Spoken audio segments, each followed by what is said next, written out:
So we're pretty confident that we can make some changes and get politicians to pay attention to what's going on in Australia.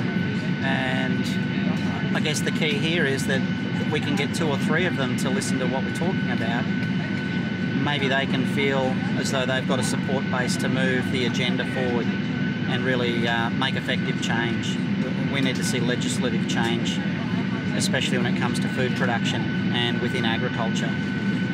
I don't want to come here with a problem that already exists, because a lot of people just keep whinging about it. The deregulation of our industry and now the price wars on milk should never have happened, but they did.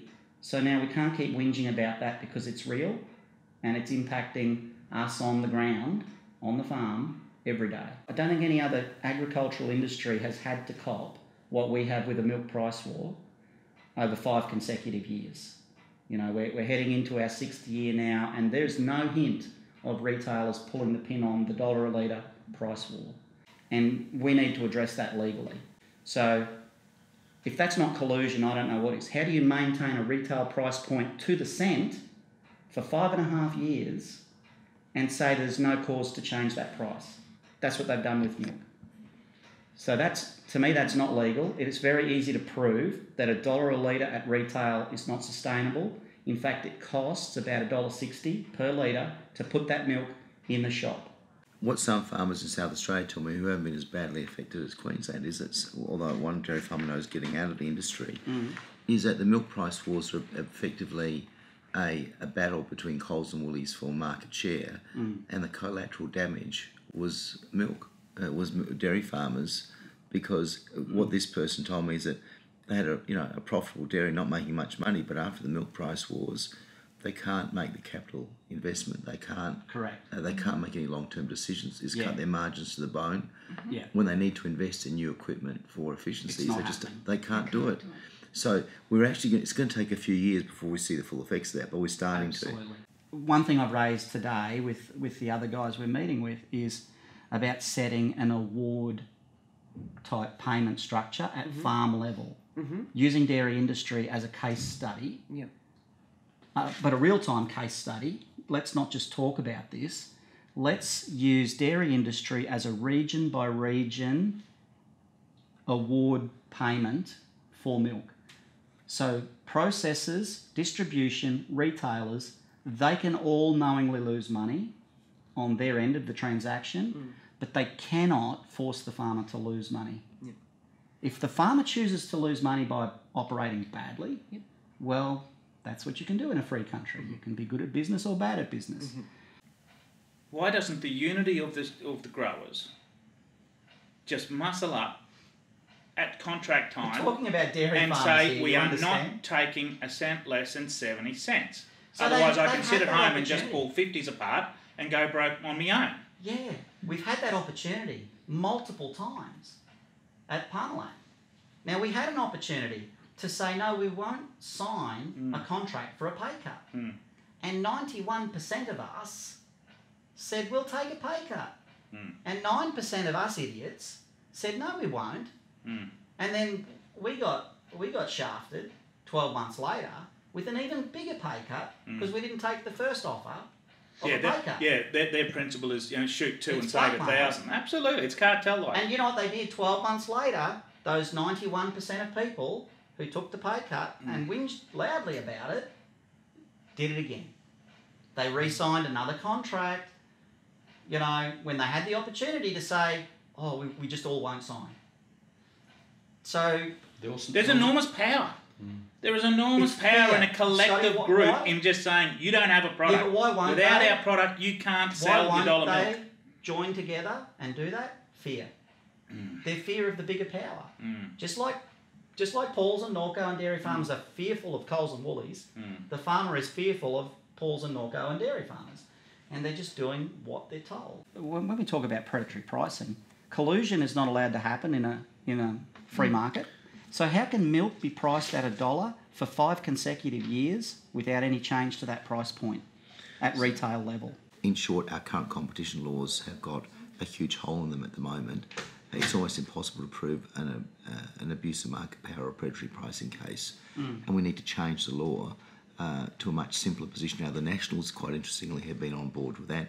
The Liberals aren't in the coalition. The ALP doesn't seem to be on board, but I want to make it a key election issue because it's one of those issues that will make a huge difference for a case such as yours. We could see a situation in the next 5 years where we get millions of litres of New Zealand UHT milk. Now, New Zealand's got a great dairy industry, not having got them, but we're actually going to destroy our dairy industry to allow imported dairy products. And we've taught our consumers to spend less, not more, on real food. So my whole angle on this is to communicate with the consumer. I'm bypassing all of the middle players, and the consumer is saying, you know what, we can't let this happen. We want to buy your milk for the right price, and we want to support farmers. How different is the price for real milk compared to? Well, our retail price is $4.15 for a 2 litre bottle. And consumers are like, well, then that's what we need to pay. I paid $3 for a bottle of water. That's right. What do you pay for a flat white? That was only 600 mils. You know, go to a cafe and buy a flat white. People don't think that $4.80 is a problem for a flat white. And I just think an award, a set price across regions, tied to CPI, maybe have a 3-year rolling reassessment of that price. Because we have seasonal changes with cost of production. But that will give the farmer some security. That will also create opportunity for investment in infrastructure at farm level, which has not been happening for the last 8 to 10 years. That's good for the economy, isn't it? I hope everyone in government understands that if farmers are investing in infrastructure, that's good for Australian economy. You know, we are not even attracting people within Australia to invest in agriculture. So all these international companies and other countries coming in to buy our farming land, they're playing the long game. They're buying their food future. They're securing their own food for their country. Australians are running the numbers, and they can't after they do their due diligence, come up with a number that's going to give them a return on investment. So we're actually discouraging local investment and encouraging international. And I'm really happy for international money to come in, but you can't sell land. Let them lease it or let them invest in infrastructure. But you've got to stop selling the land. I don't know where NFF stands on that one. You don't have to tell me if it's not public knowledge. No, it's public. We're pretty public about it and open about it. I mean, we don't necessarily have an issue with selling land, as you just said. And that whole food security thing is kind of, for me, not as immediate concern as some. You know, I get what you're saying about people buying food futures.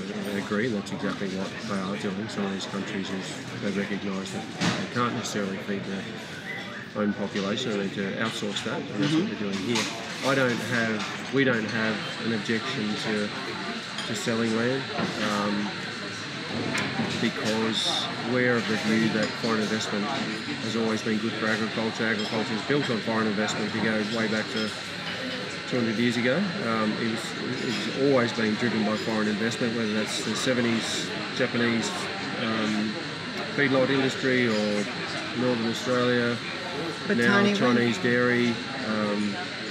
There's foreign investment throughout Australian agriculture's history, and it's ebbed and flowed, and it's peaked, and the last 5 or 10 years it's been China, but before that... Yeah, but we've never seen worldwide famine as the ebb and flow happen like we will in 20, 30, 50 years' time. Yeah. Well, hopefully not, but I mean, I know that there is some significant changes that need to happen in terms of the production cycle to actually meet those forecasted demands. We hope innovation and technology sort of does that. We've managed to keep track so far. I can have a whole debate about where food security is, but... And look, I guess, for me, I'm probably going to pursue what I see needs to be done. Yeah, and so because I'll talk to dairy industry bodies and I'll talk to you, and then all of a sudden we're not even aligned with some of our thought processes. Yes, yeah. So it's difficult for me to say, well, I'm happy to help you guys out, but I can't understand that position, and you won't convince me of it.